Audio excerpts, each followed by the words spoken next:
We always talk about who we want to be, but we don't talk about how to prepare for that version of yourself. And what does that look like?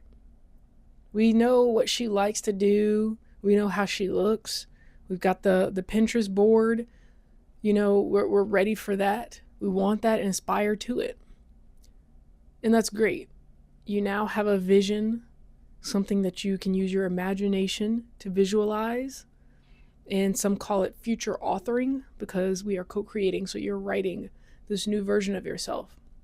And we should use our imagination. It's a lost art. But also, we need to prepare for that version of us before she even shows up. And how do we do that? And what does that even mean?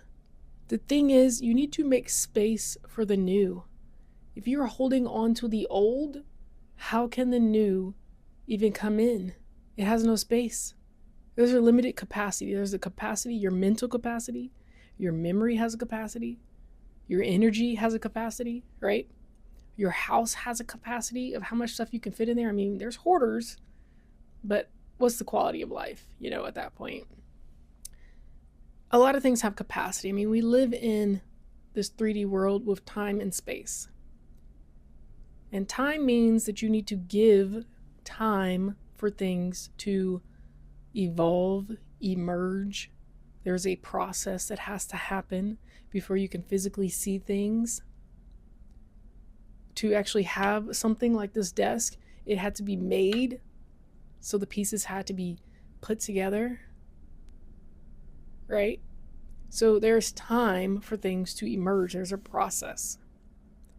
But then there's also space, because these things have to fill a space. They have to go somewhere. They take up space. That's going to use energy as well. Again, there's a process that we go through to change things and to be somewhere that we're not already. So you need the time, the space, and the energy. We want the things, and we can spend all day visualizing and looking at it. But if we don't actively make the space, spend the time, or invest the time, and use our energy going towards that thing, then we will never have it. You're looking at things that will never happen. And now we're going to feel lack because we don't have the thing.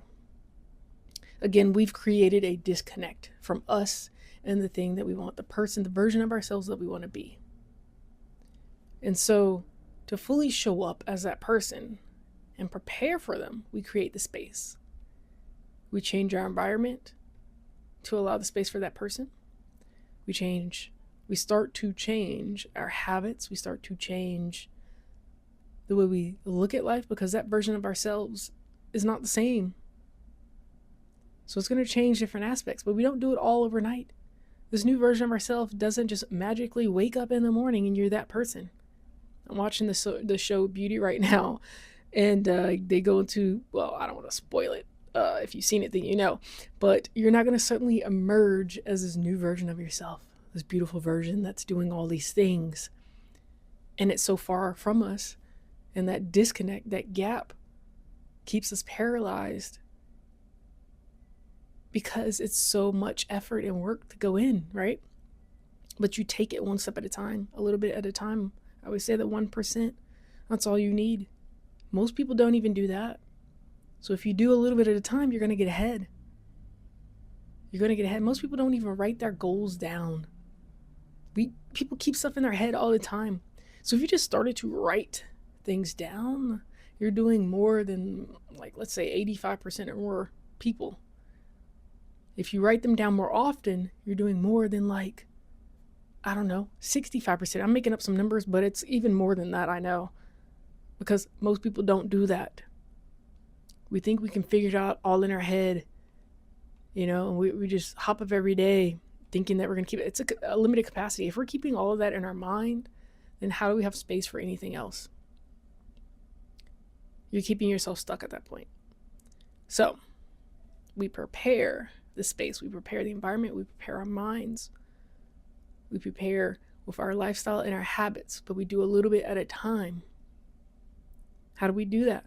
Well, before spring hits, before we emerge as this new version that will have those habits and things, we prepare, as in we start to go through our clothes.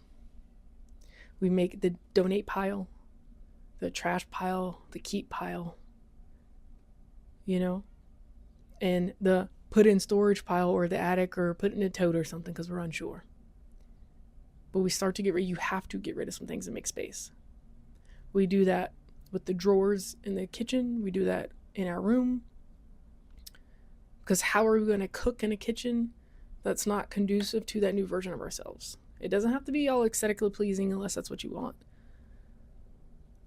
But we do need to prepare the space, because how are you going to cook more and meal prep if you don't have the space? How are you going to do it if you don't have the tools needed? But we don't spend time just focusing on getting things either. You need to release things. Again, we're creating space. But that's the thing, is most people don't talk about the subtraction. We always talk about the addition. Add things on. If I had this, then I would be there. Well, if only you let go of some things, then you would create space and allow for the new to come in. Instead of just doing, how about I pause and detach from certain things?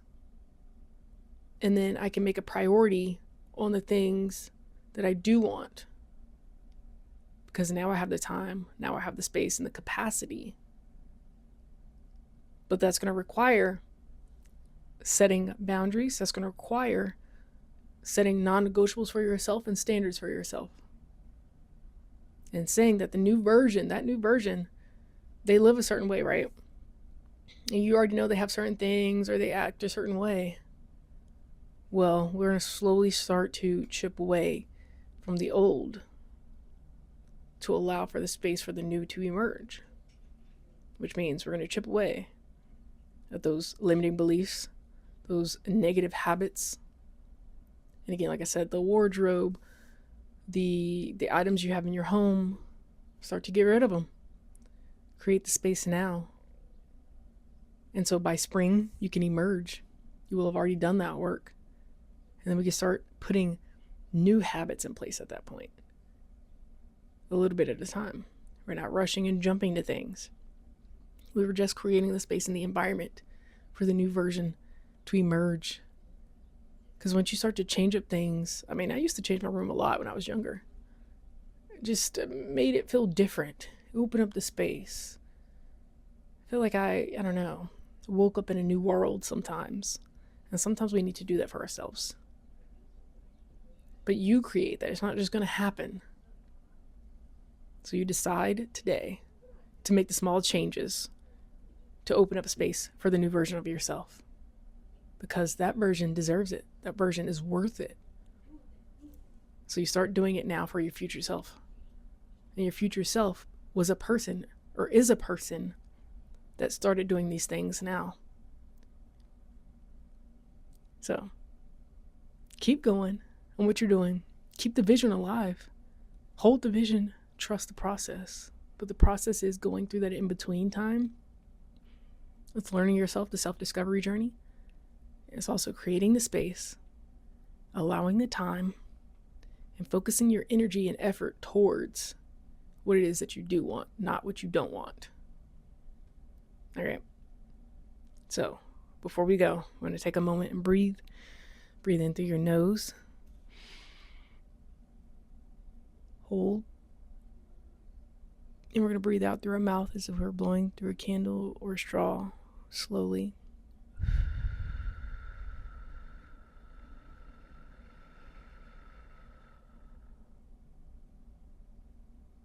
All the way out. Then we breathe in that fresh, crisp air. Because that's a gift. We're even able to breathe right now. And as long as you're above ground, you have a chance, an opportunity to do something different and something new. And that will open up the doors of possibilities. So allow the space for that to happen. Continue to breathe.